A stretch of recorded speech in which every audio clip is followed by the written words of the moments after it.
In this video, we'll be taking a look at how to turn on mono audio for the Samsung Galaxy S26 device.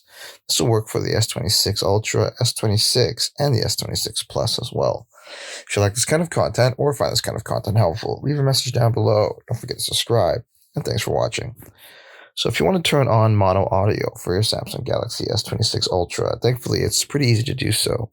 First thing you want to do is actually jump into your settings. Once you're in your settings, you want to scroll down and you want to look for accessibility.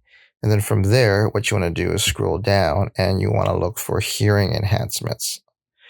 From there, what you want to do is scroll down and you want to look for mono audio, and then you can toggle it on and off. And there you have it, everyone. Just a quick tip on how to turn on mono audio for the Samsung Galaxy S26 series of phones. If you like this kind of content or find this kind of content helpful, leave a message down below. Don't forget to subscribe, and thanks for watching.